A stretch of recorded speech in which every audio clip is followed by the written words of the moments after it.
بہت سوچتا تھا، ہم جب اصول فقہ پڑھتے ہیں نا، اصول فقہ، اصول حدیث، یہ اصول جب تک نہیں پڑھتے انسان گمراہ ہوتا ہے. خوب سمجھ لو، اصول فقہ اور اصول حدیث اور اصول تفسیر، دین کے علم کے لیے 4 چیزیں ضروری ہیں. اس کے بغیر کوئی شخص عالم دین نہیں بن سکتا، اور لوگوں کی صحیح رہنمائی قرآن و سنت میں نہیں کر سکتا. وہ باقی کسی خاص چیز میں اسپیشلسٹ بن سکتا ہے، قرآن و سنت میں نہیں بن سکتا. نمبر 1 عربی گرامر اور عربی زبان. جس کو یہ نہیں آتی نا، اردو یا انگلش کتابیں پڑھ کے عالم نہیں بن سکتا، بہت گمراہیاں کرے گا، حدیثوں کے ترجمے غلط کرے گا. کسی نے غلط ترجمہ کیا اس کو پتہ ہی نہیں چلے گا کہ صحیح ہے کہ نہیں ہے. جیسے ہمارا خون پیتے رہے نا لوگ، یوترو بواحدۃ، نبی 1 رکعت وتر پڑھتے تھے. میں جب چھوٹا تھا نا تو بہت آگے کہتے یوترو بواحدۃ، یوترو بواحدۃ، 1 رکعت وتر پڑھتے تھے. ہم حیران تھے یار اتنی واضح حدیث ہے. بعد میں پتہ چلا یہ ترجمہ بنتا ہی نہیں ہے اس کا بھائی. عربی میں اوترا یوترو کہتے ہیں جفت کو طاق بنا دینا. تو یہ تو آپ ترجمہ کر رہے ہو 1 رکعت وتر پڑھتے تھے. یوترو کا مطلب ہے جفت کو یعنی ایون کو آڈ بنا دینا. تو بواحدۃ کا مطلب 1 رکعت کے ذریعے جو پچھلی جفت نماز ہوتی تھی یعنی ایون ہوتی تھی اس کو کیا بنا دیتے تھے؟ آڈ بنا دیتے تھے. تو اب بتاؤ جس کو عربی نہیں آتی وہ تو ترجمے سے گمراہ ہوگا کہ نہیں ہوگا؟ لیکن آج کل کے اسکالرز کو اکثر کو عربی نہیں آتی، کیونکہ عربی میں بڑی محنت کرنی پڑتی ہے. عربی اربوں سے نہیں آ جاتی ہے. سعودی عرب میں آپ 100 سال گزار لو بھائی، وہ عربی نہیں آئے گی جو قرآن و سنت کی ہے. وہاں بھی عربوں کو عربی گرامر پڑھنی پڑتی ہے قرآن و سنت والی عربی سیکھنے کے لیے، تبھی وہ بھی علماء سے پڑھتے ہیں. تو پہلی چیز ہے عربی میں مہارت ہو. جو قرآن و سنت والی عربی ہے جو آج کل مارکیٹ میں چل رہی ہے وہ مراد نہیں ہے میری. نمبر 2 اصول تفسیر، یہ بیس ہے. نمبر 3 اصول حدیث. نمبر 4 اصول فقہ. یہ پڑھنے کے بعد یعنی تفسیر کے اصول کیا ہیں جو قرآن و سنت ہی سے نکالے گئے ہیں، حدیث کے اصول کیا ہیں، فقہ کے اصول کیا ہیں. فقہ کہتے ہیں قرآن و حدیث سے جو احکام کا باب ہے نا، مسائل حلال حرام جائز ناجائز، اس کو فقہ کہا جاتا ہے. فضائل کی حدیثیں الگ ہیں، فقہ کی بالکل الگ ہوتی ہیں. تو جب تک ان کے بیسک اصول کو ہی نہیں پڑھ لیتا اور اس اصولوں کے بعد پھر قرآن بھی پڑھے، حدیث بھی پڑھے، پھر فقہ بھی پڑھے، فقہا کے اختلافات جانتا ہو کہ کس کی کیا دلیل ہے، سب کو پڑھا اس نے، امام شافعی کی دلیل، ان کا جواب، یہ ساری چیزیں جب تک کوئی پڑھ نہیں لیتا عالم نہیں بنتا. اصول حدیث میں کیا ہوتا ہے، آج آپ کسی کے سامنے حدیث پیش کرو فوراً منہ سے پھوٹ دے گا ضعیف، ایک دم منہ سے بول دے گا. اب کون جا کے بیٹھے گا کہ یہ حوالہ بھی دے دے گا فلاں نے ضعیف کہا ہے، فلاں نے ضعیف کہا ہے تو صحیح کہا ہے یا غلط کہا ہے؟ آپ کے پاس اصول کیا ہے جس سے آپ فلاں کو پہچانو گے؟ کہنے پر تو گورنمنٹ کی طرف سے کوئی پابندی نہیں ہے. وہ لوگ کہہ دیتے ہیں محدثین نے کہا ہے، تو محدثین نے صحیح بھی تو کہا ہے، بعض محدثین نے اس کو صحیح کہا ہے، بعض نے ضعیف کہا ہے. اب آپ کے پاس کیا کرائٹیریا ہے؟ تو یہ چیزیں کہاں پڑھی جاتی ہیں؟ اصول حدیث میں. تو ان کو اصول حدیث کی ککھ بھی نہیں پتا ہوتی کیونکہ سب کتابیں عربی میں ہیں. تو اس لیے جب پراپر علم نہ ہونا تو نہ اس کو فتویٰ دینے کا حق ہے نہ مسائل بتانے کا حق ہے. ہاں کسی چیز میں وہ اسپیشلائزیشن کر سکتا ہے، مناظرے میں، ایتھیزم میں یا تقابل میں، جو مختلف ادیان کا تقابل ہے اس میں تو ہو سکتا ہے. پراپر شریعت کا علم جب تک اس پروسیس سے نہیں گزرے گا نہیں حاصل ہو سکتا. آگے چلتے ہیں، جو بات میں کر رہا تھا. تو اب دیکھو، مجھے اشکال یہ ہوتا تھا کہ قرآن مجید کیا کہتا ہے، وَلَا تَقُلْ لَهُمَا اُفٍّ، ماں باپ کے سامنے اف بولو مت کرو. ہم اصول فقہ میں یہ پڑھتے تھے کہ جب بھی کوئی قرآن کی کسی آیت سے یا حدیث سے مسئلہ نکالا جاتا ہے، مسئلہ کسے کہتے ہیں؟ یہ جائز ہے، یہ ناجائز. لوگ کہتے ہیں نا ایک مسئلہ پوچھنا ہے، مفتی صاحب یہ جائز ہے یا ناجائز ہے، تو اس کو کیا کہتے ہیں؟ مسئلہ. تو قرآن یا حدیث سے جب بھی مسئلہ نکالا جاتا ہے تو اس کے 4 طریقے سے استدلال کیا جاتا ہے. استدلال کا مطلب اس کی بات سے آپ 4 طرح سے نتیجہ نکال سکتے ہیں. ایک کو کہتے ہیں عبارت النص. عبارت النص کا مطلب کیا ہوتا ہے کہ قرآن نے وہ آیت چلائی ہی اس مقصد کے لیے، شان نزول ہی یہی ہے، بتایا یہی جا رہا ہے کہ یہ کرنا ہے تم نے. سمجھتے ہو کہ نہیں سمجھتے؟ جیسے ماں باپ کو اف کہنا حرام ہے، یہ مسئلہ قرآن کی آیت سے ثابت ہے کیونکہ قرآن یہی بتانے کے لیے تو لایا ہے کہ اف کرنا جائز بولو نہیں ہے. اس کو کہتے ہیں عبارت النص. نص کی عبارت ہی بتا رہی ہے. بعض دفعہ قرآن اور حدیث سے مسئلہ نکالا جاتا ہے، دلالت النس سے. دلالت کا کیا مطلب ہے؟ نس میں یعنی آیت میں اس کا تذکرہ نہیں ہوتا، لیکن بغیر اجتہاد کے، بغیر ڈیپتھ میں جائے، بغیر زیادہ غور و فکر کیے، ہر انسان سمجھ جاتا ہے کہ اس کا مقصد کیا ہے. مثال کے طور پر قرآن نے جو یہ کہا کہ ماں باپ کو اف مت کرو، تو تکلیف سے بچانے کے لیے کہا نا، کیونکہ اف کیا ہے؟ ایک تکلیف کا ذریعہ ہے. تو جوتے مارنا بھی اسی آیت سے حرام ہو گیا کہ نہیں ہو گیا؟ اب کوئی کہے ماں باپ کو معاذ اللہ تھپڑ مار رہا ہے، مولوی صاحب نے آیت پڑھی وَلَا تَقُلْ لَهُمَا اُفٍّ، ماں باپ کو اف مت کرو، وہ کہہ رہے ہیں میں اف تھوڑی کر رہا ہوں، میں تو تھپڑ مار رہا ہوں. تو ہم کہیں گے بھائی عبارت النس سے تو یہ پتا چل رہا ہے کہ اف نہ کہو، لیکن دلالت النس سے پتا چل رہا ہے کہ تھپڑ مارنا تو بطریق اولا حرام ہے. اس کو کہتے ہیں دلالت النس. نہیں آ رہی بات؟ یعنی اس میں کوئی اجتہاد نہیں ہے کہ امام حنیفہ نے بڑی گہرائی میں جا کے مسئلہ نکالا ہو قیاس کر کے، کچھ بھی نہیں ہے، یا امام شافعی نے بڑی گہرائی میں جا کے. تو ہر آدمی جو کامن سینس رکھتا ہے وہ سمجھ جائے گا یار اف نہیں ہے تو آگے مارنا پیٹنا کہاں سے جائز ہو گیا. تیسری چیز کہلاتی ہے اقتضاء النس، اشارت النس. اشارت النس کیا ہوتا ہے؟ اقتضاء النس کیا ہوتا ہے؟ اس کی تفصیل میں جاؤں گا تو بات لمبی ہو جائے گی. نس میں اس کی طرف اشارہ ہوتا ہے، سمجھ رہے ہو؟ نس اس کے لیے چلائی نہیں گئی ہے، مقصد وہ نہیں ہے، نہ بطریق اولا ثابت ہو رہا ہے، لیکن نس میں اس کا الفاظ میں کچھ اس کی طرف بھی دلالت موجود ہوتی ہے. اس کی مثال ایسے ہے جیسے قرآن کہتا ہے لِلْفُقَرَاءِ الَّذِينَ اُخْرِجُوا مِن دِيَارِهِمْ، جو صحابہ مکہ سے ہجرت کر کے مدینہ آئے، مکہ میں ان کے مال پر مشرکین مکہ نے قبضہ کر لیا. سمجھ رہے ہو؟ تو قرآن کہتا ہے اب ان کے مال پہ جب قبضہ کر لیا تو کیا وہ اس مال کے مالک ہو گئے؟ امام حنیفہ کہتے ہیں ہو گئے مالک. جب کوئی کافر فوج یا اسٹیٹ آپ پر حملہ کرتی ہے اور آپ کے ملک پہ قبضہ کر لیتی ہے تو وہ آپ کے مالوں کی مالک ہو جاتی ہے. استیلا سے ہوتا ہے. ہم جب حملہ کریں تو ہم مالک ہو جائیں گے. نہیں آئی میرا خیال ہے بات سمجھ میں؟ اب امام شافعی رحمہ اللہ کی رائے اس میں یہ کہ نہیں مالک نہیں ہوں گے، جبکہ امام حنیفہ کی رائے یہ ہے کہ جب جنگ ہو نا کسی قوم سے، جب جنگ نہیں ہے پھر نہیں. آپ امریکہ چلے گئے اور وہاں کسی گورے کا مال اٹھا کے لے آئے تو اس سے مالک نہیں بن جائیں گے، لیکن میدان جنگ میں جب آپ نے سامنے والے کے مال پہ قبضہ کر لیا، اس کی زمینوں پہ قبضہ کر لیا تو مالک کون ہو؟ آپ. اسی طرح گورے کی میں بلا وجہ گھسیٹ رہا ہوں بیچارے کو. اسی طرح کوئی بھی جب ملک آپ کے ملک پہ چڑھائی کرتا ہے اور آپ کا اس سے کوئی ایگریمنٹ نہیں ہے اور وہ قبضہ کر لیتا ہے اموال پہ تو وہ اس کا مالک ہو جاتا ہے. ہندوستان میں تبھی تو علماء نے فتویٰ دیا تھا نا، انگریزوں نے جن زمینوں پہ قبضہ کیا، ناجائز قبضہ، اس پہ گناہ ملے گا لیکن ملکیت ٹرانسفر ہو جائے گی، لہذا اس پہ وراثت کے حکام جاری بولو نہیں ہوں گے. ظلمن قبضہ ہوگا لیکن ملکیت ٹرانسفر ہو جائے گی اس پہ، کیونکہ اس سے تو سارا نظام پھر آگے خراب ہو جائے گا نا. اب انگریزوں نے قبضہ کیا تھا، جائیدادیں دے دی، اب ہم کہیں کہ یہ چونکہ ناجائز قبضہ تھا تو یقیناً ناجائز، لیکن ملکیت انہی لوگوں کی ہے، تو اب آپ کون تلاش کرے گا؟ ابے یہ پراپرٹی گورے نے جس کو دی ہے تو وہ اصل کس سے لی تھی؟ تو اصل کی طرف جائیں گے تو پورا وراثت کی ساری کا نظام سیٹ اپ کیا ہو جائے گا، یعنی کسی کے لیے کوئی چیز پھر حلال ہی نہیں رہے گی. تو امام حنیفہ نے یہ جو مسئلہ نکالا نا، کہاں سے نکالا؟ امام صاحب کہہ رہے ہیں کہ قرآن مجید کہتا ہے کہ جو لوگ ہجرت کر کے آئے مکہ سے مدینہ، للفقراء، یہ زکوٰۃ ان فقیروں کا حق ہے. تو قرآن ان کو فقیر کہہ رہا ہے. قرآن ان کو کیا کہہ رہا ہے؟ فقیر. فقیر کہتے ہیں جس کے پاس پیسہ اور مال نہیں ہوتا، حالانکہ یہ تو بڑی بڑی پراپرٹیاں چھوڑ کے آئے تھے. اس کا مطلب قرآن اس پراپرٹی کو ان کی ملکیت میں داخل نہیں کر رہا، تبھی تو فقیر کا لفظ کہا ہے. اب یہ آیت جو چلائی گئی ہے وہ یہ بتانے کے لیے نہیں لائی گئی ہے کہ یہ فقیر ہیں، بلکہ یہ بتانے کے لیے لائی گئی ہے، عبارت النس سے یہ پتہ چل رہا ہے کہ زکوٰۃ فقیروں کا حق ہے. اصل مقصد اس آیت کے چلانے کا یہ ہے. دلالت النس سے پتہ چل رہا ہے، بہت سی چیزیں دلالت النس سے پتہ چل رہی ہوں گی کہ فقیر بہت ساری چیزوں کے مستحق ہوتے ہیں یا ان پر ہم کھانا چاہیے. اشارہ سے پتہ چل رہا ہے کہ فقیر جو یہ اس کے لیے آیت لائی گئی نہیں ہے.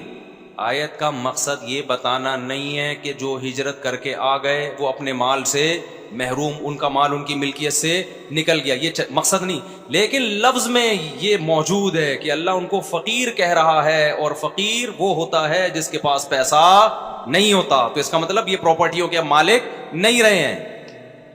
اٹ از کالڈ اشارت النس. سمجھتا ہے کہ نہیں سمجھتا ہے؟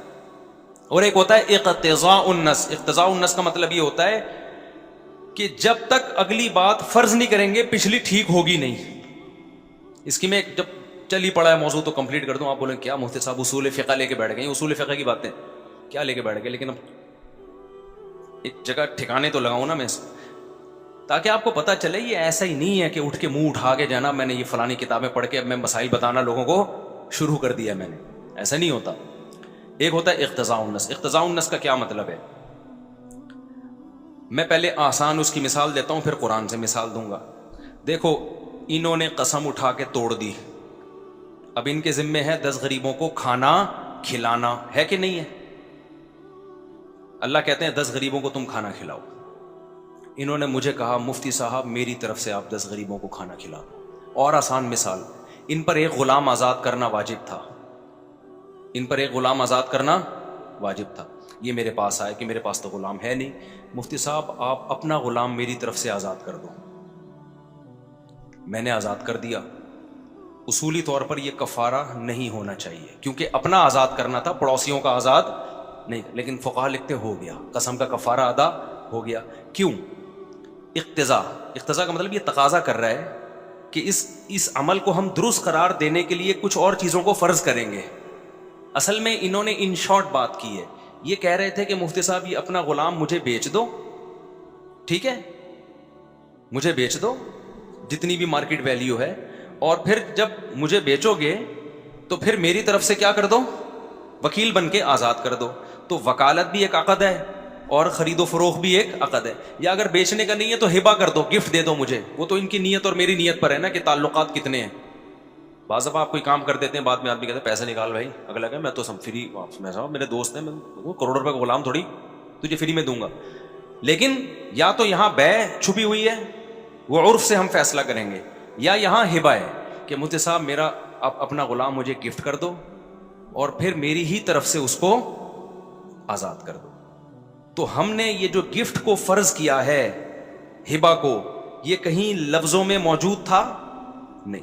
لیکن اس عمل کو درست قرار دینے کے لیے اس گفٹ کے عمل کو، عقد کو ہم نے لازمی فرض کرنا ہے. تو وہ جو گفٹ ہے وہ اقتضاء النص سے ثابت ہے. سمجھتے ہو کہ نہیں سمجھتے؟ اب میں اس کی مثال دیتا ہوں. قرآن وراثت میں بتاتا ہے یوصیکم اللہ فی اولادکم، اللہ تمہیں تمہاری اولادوں کے بارے میں وراثت میں وصیت کرتا ہے. للذکر مثل حظ الانثیین، لڑکے کو لڑکی کی نسبت ڈبل دے دینا. فإن كن نساء فوق اثنتین فلہن ثلث ما ترک، 2 بیٹیاں یا اس سے زیادہ ہوں تو 2/3 دے دینا. آگے اللہ فرماتے ہیں کہ اگر کسی کی اولاد نہیں ہے، وورثہ ابواہ، کوئی دنیا سے گیا اور اس کے اولاد نہیں ہے اور اس کے وارث صرف ابا اور اماں ہیں، فلأمہ الثلث، تو اماں کو 1/3 دے دینا. ابا کو کتنا دینا یہ اللہ نے بیان بولو نہیں کیا. آپ حیران ہوں گے اللہ میاں نے ابا کا حصہ ہی قرآن میں بیان نہیں کیا. لے بھائی بالکل ایسے ہی ہے. لیکن یہ پتہ کیسے چلا؟ یہ ایسے پتہ چلا، دیکھو اس سے پتہ چل رہا ہے 1/3 اماں کا ہے تو 2/3 کس کا ہے؟ ابا کا. پتہ کیسے چلا؟ ہو سکتا ہے بھائی اماں کے علاوہ بھی کسی اور کا ہو، ابا کا کم ہو جائے. نہ قرآن کے پیچھے الفاظ ہیں ووارثہ ابواہ، اس کے وارث صرف اس کے ابا اماں ہیں. اگر ہم کسی اور کو بھی دیتے ہیں تو اس کا مطلب پچھلی آیت غلط ہو گئی نا، وارث تو کوئی اور بھی ہو گیا. تو اللہ کہہ رہے ہیں وارث جب تو یہ دونوں ہوں گے، اولاد بہن بھائی نہیں ہے، تو وارث جب یہ دونوں ہوں گے تو اماں کا 1/3 ہے. اس کو درست کرنے کے لیے پچھلی جو آیت ہے نا کہ وارث ابا اماں ہو، تو ہمیں یہ ماننا پڑے گا کہ ابا کا 2/3 ہے، کیونکہ ابا کا 2/3 سے زیادہ کیا تو اماں کا 1/3 سے کم ہو جائے گا. ابا کا 2/3 سے کم کیا تو کوئی اور وارث مارکیٹ میں آ جائے گا، اس کو دینا پڑے گا. جس کو بھی دیتے ہیں وہ وارث ہی تو ہوتا ہے. تو اقتضاء النص کا مطلب کیا ہوا؟ ان 2 آیتوں کو درست کرنے کے لیے اس کے علاوہ اور کوئی چیز فرض کرنی پڑے گی. یہی کرنا پڑے گا، ابا کو 2/3 ٹوٹل ملے گا، اس لیے قرآن نے بیان ہی نہیں کیا. وہ سمجھ میں نہیں تو اس کو کہتے ہیں اقتضاء النص. تو 4 طریقوں سے نص سے استدلال ہوتا ہے. آج کل جو نئے نئے اسکالرز آ رہے ہیں ان کو ایک طریقہ بھی نہیں آتا اس میں سے, ٹھیک ہے نا. خیر, اچھا ہم چلتے ہیں آگے اپنے مضمون کی طرف. تو میں یہ عرض کر رہا تھا, اب یہ جو قرآن کی آیت ہے نا, وَلَا تَقُلْ لَهُمَا اُفٍّ, والدین کو اف بھی علمی اور خوش موضوع میں بھی ختم کر کے آ رہا ہوں. بہت سے لوگ ٹینشن میں آ رہے ہیں, یار یہ کیا مفتی صاحب کس سے کہانیاں لے کے بیٹھ گئے, کیا ٹینشن میں ڈال دیا ہم لوگوں کو. تو ابھی آ رہا ہوں, لائن پہ آ رہا ہوں. تو اب دیکھو قرآن مجید کیا کہتا ہے, وَلَا تَقُلْ لَهُمَا اُفٍّ, والدین کے سامنے اف مت کرنا. تو میں یہ سوچتا تھا کہ اے اللہ, جب دلالت النص سے یہ ثابت ہوتا ہے کہ تکلیف بھی نہ پہنچانا, تو اتنی بحث میں پڑھنے کے بجائے تو سیدھا سیدھا اصول یہ بیان کر دیتا کہ والدین کو تکلیف نہ پہنچانا, ضابطہ اور قاعدہ بیان کر دیتا. اس میں اف بھی آ جاتا, چپل مارنا بھی آ جاتا, پھر ہمیں ایکسپلین کرنے کے لیے یہ اتنی لمبی تقریر کرنی پڑتی کہ دلالت النص اور اشارت النص اور اقتضاء النص اور قضاء النص, کچھ کرنا پڑتا. 2 اور 2 4 کی طرح بات کیا ہو جاتی, اقتضاء النص کے بعد قضاء النص نہیں کچھ ہوتا, اقتضاء النص ہی ہوتا ہے. تو یہ سب کچھ کرنا پڑتا ہمیں, سیدھی سیدھی اللہ خود بتا دیتا. تو وہی بات ہے جو میں نے بتائی, نبی کو ٹائم دیا گیا 23 سال کا, سمجھ رہے ہو. اس 23 سال میں ایسے اصول اور ضابطے بیان کرنے ہیں, قیامت تک علماء مجتہدین اس سے مسائل قیامت تک زمانے کے حساب سے نکالتے رہے. تبھی امام حنیفہ نے مسائل نکالے, امام شافعی نے نکالے, امام احمد نے نکالے, امام مالک نے نکالے, پھر ان کے آگے شاگردوں نے اور نکالے, اور اب یہ فقہ کی کتابیں پھیلتی چلی جا رہی ہیں, پھر جدید مسائل آ رہے ہیں, ان میں اور اجتہاد ہوتا ہے.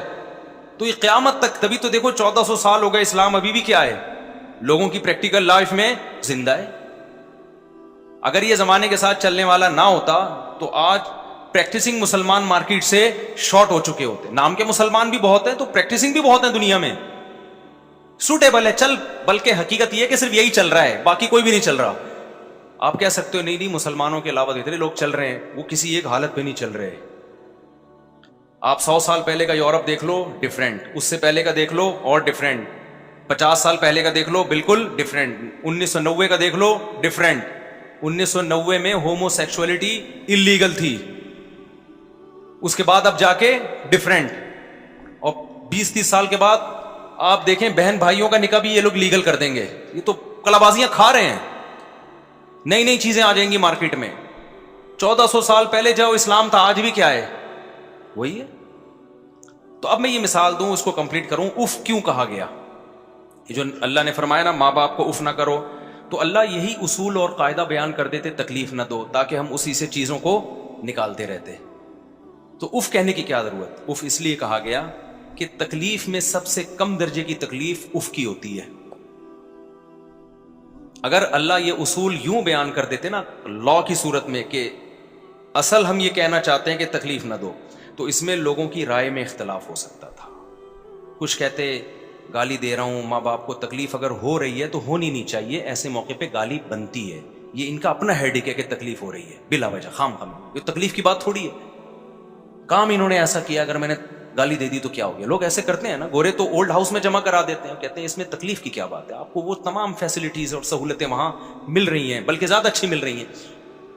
تو ہر آدمی اجتہاد کرتا, اولڈ ہاؤس بنتے, ماں باپ کو پتلی گلی سے نکالتے, بدتمیزیاں کرتے, کہتے یار ان کو تکلیف ہو رہی, ان کا ہیڈک ہے, یہ کوئی تکلیف کی ہے تو نیچر. میں اپنے دوست کو بھی ابے تبے سے بات کرتا ہوں, ابا سے اگر میں نے ابے تبے سے بات کر لی تو کیا ہو گیا, ابا کو میں نے ستار بھائی کہہ دیا تو کیا ہو گیا. اس میں ماڈرن لوگوں میں ایسا ہوتا ہے, وسیم کیا کر رہے ہو آج کل, اس طرح چل رہا ہے آج کل. تو اس میں کیا ہو گیا, ڈیڈی کہنا پاپا کہنا کیوں ضروری ہے. تو قرآن نے کہہ دیا اف, کتنی ہلکی سی تکلیف ہوتی ہے نا اف میں. اف ایک ناگواری کا کلمہ ہے, پتہ ہے آپ, جب کسی بات پہ آپ خوش نہیں ہوتے, آپ کو ناگوار گزرتی ہے, تو آپ کیا کہتے ہیں اف. اس سے ہلکی تکلیف کوئی ہو نہیں سکتی. ابا نے بولا بیٹا جا میرے لیے پانی لے کر. آج کل ابا سگریٹ منگوا رہے ہوتے ہیں, پانی تو منگواتے نہیں ہیں, کیا کریں, پانی تو وہ خود اٹھ کے پی لیتے ہیں. جا پان لے کر آ, گٹکا لے کر آ. آپ نے کہا اف, تو قرآن کی آیت کی کیا کر دی, بولو. اور اف پتہ ہے ہر زبان کا اف دوسرے سے الگ ہے, یہ تو عربی کا لفظ ہے نا. اصول فقہ میں فقہاء نے لکھا ہے کہ اگر کسی زبان میں اف کا کلمہ محبت کا ہو جائے تو پھر یہ ناجائز نہیں ہے بلکہ ثواب ہے. یعنی لفظ اف کو نہیں لے کے بیٹھنا. کسی بھی زبان میں جب کسی کے سامنے ناگواری کا اظہار کرنے کے لیے جو بھی ہلکے سے ہلکا لفظ استعمال ہو سکتا ہے وہ ماں باپ کے سامنے استعمال کرنا جائز نہیں ہے. یہ مطلب ہے اس آیت کا. جیسے الطلاق مرتان ہے نا قرآن میں, طلاقیں 2 مرتبہ ہیں, 2 مرتبہ دو گے تو رجوع کا حق ہے, تیسری کے بعد نہیں ہے. اس کا مطلب طلاق نہیں ہے, اس کا مطلب ہے کسی بھی زبان میں وہ لفظ جو عورت کے نکاح کو ختم کرنے ہی کے لیے استعمال ہوتا ہے وہ 2 دفعہ استعمال ہو سکتا ہے. جیسے انگلش میں ڈیورس. اب ایک آدمی کہتا ہے بیوی کو ڈیورس ہے, تمہیں ڈیورس ہے, تمہیں ڈیورس 3 دفعہ کہہ دیتا ہے. وہ کہتا ہے قرآن تو کہہ رہا ہے طلاقیں 3 دفعہ ہوں گی تو نکاح نہیں ہو سکتا, میں تو ڈیورس ہے 3 دفعہ دی ہیں. تو اسے کیا کہا جائے گا؟ طلاق کا لفظ مقصد نہیں ہے. طلاق عربوں کے عرف میں نکاح ختم کرنے کے لیے طلاق کا لفظ استعمال ہوتا تھا, اور یہ لفظ اس کے علاوہ کسی اور معنی میں استعمال نہیں ہوتا تھا. کچھ الفاظ ہیں جو دونوں معنوں میں استعمال ہوتے ہیں, ان کا حکم الگ ہے, لیکن یہ لفظ عربوں میں تھا ہی بیوی کو نکاح سے ختم کرنے کے لیے, تو اس سے طلاق کا مراد نہیں ہے.